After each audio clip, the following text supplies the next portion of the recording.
வணக்கம்.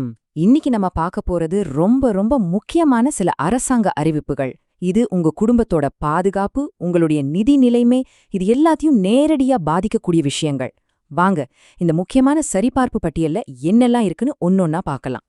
சரி, முதல்லயே ஒரு முக்கியமான கேள்வியோட ஆரம்பிக்கலாம். நம்ம எல்லார் வீட்லயும் சமையல் கேஸ் சிலிண்டர் இருக்கு இல்லையா? அதுக்கு ஒரு எக்ஸ்பைரி டேட், அதாவது காலாவதி தேதி இருக்குன்னு சொன்னா நம்புவீங்களா? ஆமாங்க, இது நம்மள் பலருக்கு தெரியாத ஒரு உண்மை, ஆனா தெரிஞ்சுக்க வேண்டிய ஒரு விஷயம். நம்மளோட செக்லிஸ்ட்ல இடத்துல இருக்கிறது நம்ம கிச்சனோட பாதுகாப்பு தான். ரொம்ப முக்கியமானது. உங்க கேஸ் சிலிண்டரோட காலாவதி தேதியை எப்படி கண்டுபிடிக்கிறது, அது எப்படி சரிபார்க்கறதுன்னு தான் இப்போ நாம பார்க்க போறோம். கேட்கவே கொஞ்சம் அதிர்ச்சியா இருக்கலாம், ஆனா இதுதான் நிஜம். காலாவதியான சிலிண்டர்களை பயன்படுத்துறது ரொம்பவே ஆபத்தானது. நம்ம நாட்டுல நடக்கிற பல சிலிண்டர் வெடிப்பு சம்பவங்களுக்கு இதுவும் ஒரு முக்கிய காரணமா இருக்கு. அதனால இத பத்தி தெரிஞ்சுக்கிறது உங்க குடும்ப பாதுகாப்புக்கு எவ்வளவு அவசியம்னு யோசிச்சு பாருங்க. உங்க சிலிண்டர்ல இந்த மாதிரி ஒரு கோடு பார்த்திருக்கீங்களா? B28, C29 இந்த மாதிரி ஏதாவது?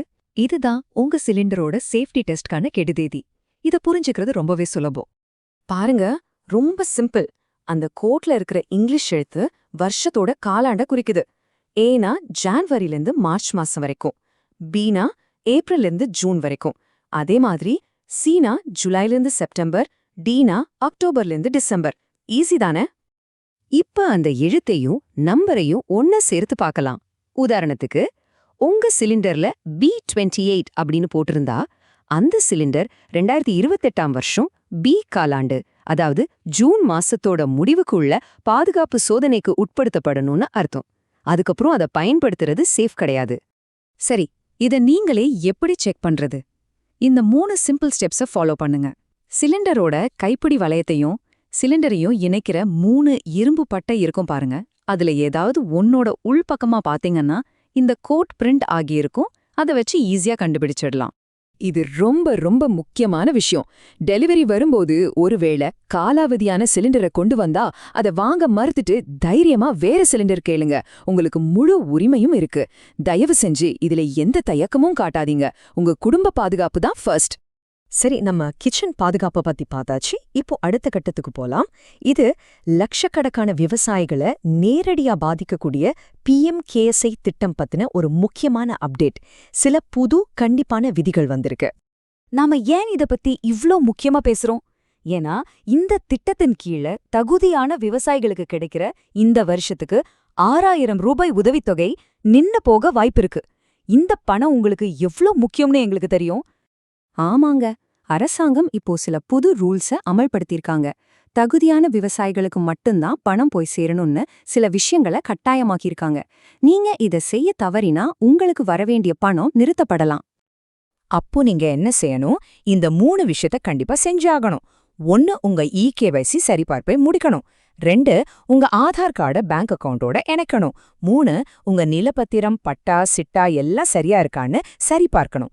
இதுல ஏதாவது ஒன்னு மிஸ் ஆனாலும் பணம் வர்றது நின்னுடும். இதோ இன்னொரு முக்கியமான புது விதி.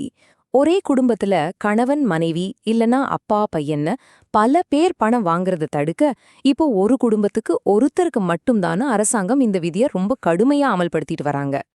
இப்போ நம்ம சரிபார்ப்பு பட்டியலோட கடைசி பகுதிக்கு வந்துட்டோம்.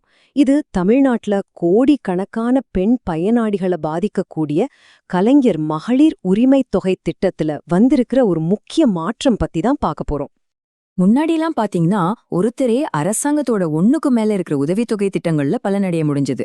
ஆனா இப்போ அப்படி கிடையாது. ஒருத்தருக்கு ஒரு மாசாந்திர பண உதவி திட்டம் தான் அப்படிங்கிற புது விதியை இப்போ அமல்படுத்தியிருக்காங்க. அப்போ இதனால யாருக்கெல்லாம் பாதிப்பு வரும்? நீங்க ஏற்கனவே முதியோர் ஓய்வூதியம், விதவை ஓய்வூதியம் இல்லைன்னா வேலை இல்லாதவங்களுக்கான உதவித்தொகைன்னு வேற ஏதாவது ஒரு திட்டத்துல மாசம் பணம் வாங்கிட்டு இருந்தீங்கன்னா உங்களுக்கு மகளிர் உரிமை தொகை கிடைக்காது. உங்க ஆதார் நம்பரை வச்சு இத அரசாங்கம் ஈஸியா கண்டுபிடிச்சிடும். எதுக்காக இந்த மாற்றம்னு கேட்டீங்கன்னா, அரசாங்கத்தோட நலத்திட்டங்கள் உண்மையிலேயே தகுதியான ஆட்களுக்கு போய் சேரணும், ஒருத்தரே பல திட்டங்கள்ல பணம் வாங்குறத தடுக்கணும்ன்றதுதான் இதோட நோக்கம்னு சொல்றாங்க. இதனால இன்னும் நிறைய தகுதியானவங்களுக்கு உதவ முடியும்னு நம்புறாங்க. சரி, நாம பார்த்த இந்த 3 முக்கியமான விஷயங்களையும் ஒன்னா சேர்த்து நீங்க உடனடியா என்னென்ன செய்யணும்னு ஒரு ஃபைனல் செக்லிஸ்ட இப்ப பார்க்கலாம். இந்த 3 விஷயத்த மட்டும் ஞாபகத்துல வச்சுக்கோங்க. முதல்ல உங்க வீட்டு சிலிண்டரை சரி பாருங்க. ரெண்டாவது, நீங்க ஒரு விவசாயினா உங்க PM கிசான் விவரங்களை அப்டேட் பண்ணுங்க. மூணாவது, ஒருத்தருக்கு ஒரு மாசாந்திர உதவித்தொகை மட்டும்தான்னு புரிஞ்சுக்கோங்க. இது ஒவ்வொன்னுமே உங்க குடும்பத்தை பாதிக்க கூடியது. நம்ம இந்த விளக்கத்தோட முடிவுக்கு வந்துட்டோம். ஆனா கடைசியா ஒரு கேள்வி. இந்த தகவல்கள்லாம் எவ்ளோ முக்கியம்னு நீங்க உணர்ந்திருப்பீங்க. இந்த அத்தியாவசிய தகவல்களை உங்க நண்பர்கள், சொந்தக்காரங்க, ஏன் உங்க பக்கத்து வீட்டுக்காரங்க கிட்ட கூட சொல்லி அவங்களுக்கும் ஒரு விழிப்புணர்வை ஏற்படுத்தி விட்டீங்களா? அறிவை பகிர்வது எல்லாரையும் பாதுகாக்கும். மறக்காம ஷேர் பண்ணுங்க.